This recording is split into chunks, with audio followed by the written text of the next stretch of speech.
Halo, selamat pagi, semeton sarang sami, teman-teman pengusaha Bali ataupun teman-teman warga Bali. Pada kesempatan kali ini saya akan mencoba membuat ringkasan sebuah buku yang berjudul Good to Great. Sebuah buku yang berjudul Good to Great yang ditulis oleh Jim Collins. Jim Collins adalah penulis yang juga menulis buku bestseller Built to Last. Nah, apa itu buku Good to Great? Dalam 10 menit ke depan, saya akan mencoba membuat ringkasannya. Jadi, mulai postingan yang ini dan postingan ke depan, saya akan membahas buku Good to Great ini sampai habis. Mudah-mudahan bisa berguna buat teman-teman semeton Bali yang sedang berkecimpung di dunia usaha. Simak video ini sampai habis ya teman-teman semeton Bali. Nah, banyak sekali perusahaan-perusahaan yang pelaku UKM yang jatuh setelah melewati tahun kelima. Nah, mengapa hal itu terjadi? Saya pun juga mempelajarinya karena saya juga seorang pelaku wirausaha. Nah, berdasarkan keingintahuan itu, saya mencoba mencari-cari dari berbagai sumber apa sih yang membuat perusahaan UKM itu tidak mampu bertahan lama. Kalaupun ada yang bertahan lama, hanya sedikit. Nah, akhirnya pencarian saya ketemu dengan buku ini. Buku yang berjudul Good to Great ini Niki Semeton. Nah, di buku ini perusahaan itu untuk bisa bertahan lama tidak bisa hanya menjadi perusahaan yang bagus. Untuk bertahan lama, perusahaan itu harus menjadi perusahaan yang hebat. Sekali lagi, untuk bisa bertahan lama, perusahaan itu tidak bisa hanya menjadi perusahaan yang bagus. Nah, untuk bertahan lama, perusahaan itu harus menjadi perusahaan yang hebat. Jadi bagus saja tidak cukup. Kita harus menjadi hebat. Nah, namun bagaimana caranya menjadi perusahaan hebat? Nah, di buku ini akan dibahas. Buku ini diawali di bab satunya dengan kata-kata bagus adalah musuhnya hebat. Dan itulah salah satu alasan mengapa kita lihat betapa sedikit yang bisa menjadi hebat. Kita tidak punya sekolah yang hebat, terutama karena kita hanya punya sekolah yang bagus. Dan kita tidak punya pemerintah yang hebat, terutama karena kita hanya punya pemerintah yang bagus. Nah, hanya sedikit orang yang mengalami kehidupan yang hebat, terutama karena demikian mudah untuk nyaman dengan hidup yang bagus. Nah, mayoritas perusahaan tidak pernah menjadi hebat, persis karena mayoritas menjadi sekedar bagus, dan itulah masalah utama mereka. Setelah melakukan penelitian selama 5 tahun, Jim Collins dan timnya menemukan beberapa formula yang dibagikan di buku ini. Beliau menemukan bahwa ada kepemimpinan level 5. Ada kepemimpinan level 5 yang membuat perusahaan itu menjadi hebat. Nah, di buku itu tertulis, kami terkejut bahkan terguncang tatkala mendapati jenis kepemimpinan yang dibutuhkan untuk mengubah perusahaan dari bagus menjadi hebat. Dibandingkan dengan pemimpin berprofil tinggi yang memiliki kepribadian besar sampai masuk ke dalam tajuk media dan menjadi selebritas, para pemimpin bagus ke hebat, para pemimpin bagus ke hebat, tampaknya datang dari Mars, beliau menyebutkannya dari Mars, dari tempat lain. Jadi para pemimpin yang membuat perusahaannya itu menjadi perusahaan bagus ke hebat, tidak menonjolkan diri ciri-cirinya. Dia kepemimpinan level 5 ini yaitu tidak menonjolkan diri utama. Yang kedua, pendiam. Yang ketiga, menahan diri. Yang keempat, bahkan pemalu. Nah, para pemimpin-pemimpin itu adalah racikan paradoksal antara kerendahan hati pribadi, tekad profesional. Nah, mereka lebih seperti Lincoln, Abraham Lincoln, dan Socrates yang tidak terlalu menonjolkan diri dibandingkan Patton atau Kaisar.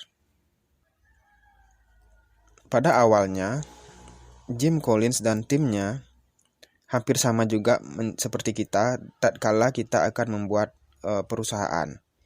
Dia menduga para pemimpin bagus ke hebat akan mulai dengan mematok visi dan strategi baru. Sekali lagi, dia menduga para pemimpin-pemimpin hebat tadi akan mematok visi dan strategi baru dulu. Baru kemudian hal lain mengikuti. Nah, namun ternyata semeton, berdasarkan penelitiannya Jim Collins dan tim, ternyata yang terjadi sebaliknya. Mereka justru menemukan bahwa pertama-tama yang dilakukan oleh pemimpin-pemimpin hebat itu adalah mencari orang yang tepat di atas perusahaan. Mencari orang yang tepat dulu di dalam perusahaan. Kemudian mendepak orang yang tidak cocok dari perusahaan. Sekali lagi, mendepak orang yang tidak cocok dari perusahaan. Dan menempatkan orang-orang yang tepat di kursi yang tepat. Nah, barulah kemudian mereka mencari tahu kemana mereka harus berkendara. Barulah kemudian mereka menentukan visi. Jadi di awal dia mencari dulu orang-orang yang akan diajak menjalankan perusahaan. Ini sekaligus mematahkan pepatah lama yang mengatakan bahwa orang adalah aset terpenting Anda. Nah, pepatah itu dipatahkan. Hasil penelitiannya menunjukkan bahwa orang bukanlah aset terpenting Anda. Sekali lagi, hasil penelitiannya menunjukkan bahwa orang bukanlah aset terpenting Anda. Orang yang tepatlah yang merupakan aset terpenting Anda. Jadi, menurut penelitiannya adalah orang yang tepatlah yang merupakan aset terpenting Anda. Nah, itu. Kemudian berikutnya setelah kepemimpinan level 5, berikutnya adalah menghadapi fakta-fakta keras, tapi tidak pernah kehilangan keyakinan. Nah, mereka mendapati mantan tawanan perang punya lebih banyak pelajaran bagi kita ketimbang kebanyakan buku strategi korporat jika berkenaan dengan apa yang kita perlukan untuk menemukan jalan menuju kejayaan luar biasa. Setiap perusahaan bagus ke hebat merangkul apa yang disebut dengan paradoks Stockdale. Anda harus mempertahankan keyakinan teguh bahwa Anda bisa. Para pemimpin hebat itu mempertahankan keyakinan teguh bahwa mereka bisa, dan pada akhirnya pasti akan berjaya. Jadi mereka memiliki keyakinan yang kuat bahwa perusahaan yang dipimpin akan menjadi hebat. Berikutnya adalah konsep landak, kesederhanaan dalam 3 lingkaran. Konsep landak ini adalah menuntut kita untuk melampaui kutukan kompetensi kita. Maksudnya hanya karena sesuatu merupakan bisnis inti Anda, hanya karena Anda telah melakukannya selama bertahun-tahun atau mungkin bahkan berdasawarsa, bukan berarti Anda bisa menjadi yang terbaik di dunia dalam bidang tersebut. Nah, dan jika Anda tidak bisa menjadi yang terbaik di dunia dalam bisnis inti Anda, maka bisnis inti Anda jelas tidak bisa menjadi dasar bagi perusahaan hebat. Jadi ketika Anda tidak bisa menjadi hebat di bisnis inti Anda, perusahaan Anda pun otomatis tidak akan bisa menjadi hebat.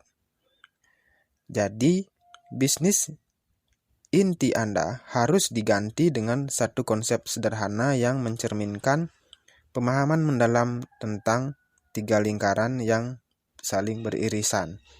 Nah, 3 lingkaran beririsan di konsep landak ini akan dijelaskan nanti di berikutnya, di video berikutnya. Nah, kemudian kultur disiplin. Semua perusahaan memiliki kultur. Beberapa perusahaan menerapkan kedisiplinan. tapi sedikit perusahaan yang memiliki kultur disiplin. Nah, saat kita memiliki orang-orang disiplin, kita tidak memerlukan hierarki, kita tidak memerlukan struktur organisasi yang mentereng. Karena saat kita memiliki pikiran disiplin, kita tidak memerlukan birokrasi juga. Ketika kita memiliki kultur disiplin, kita juga tidak memerlukan kontrol yang berlebihan. Nah, ketika kita berhasil menggabungkan kultur disiplin dengan etos kewirausahaan, maka kita sebagai wirausaha akan mendapatkan racikan kimiawi ajaib kinerja yang hebat. Oke, baik Semeton Bali, sekian dulu dari saya ringkasan yang saya coba sampaikan ke Semeton Bali. Semoga konten ini bisa berguna dan bermanfaat. Kalau suka, silahkan dibagikan kepada Semeton-Semeton Bali yang lain agar kita semua sama-sama mendapatkan pelajaran yang berguna untuk perusahaan kita. Baik, sekian dari saya Semeton. Om Santi Santi Santi. Om.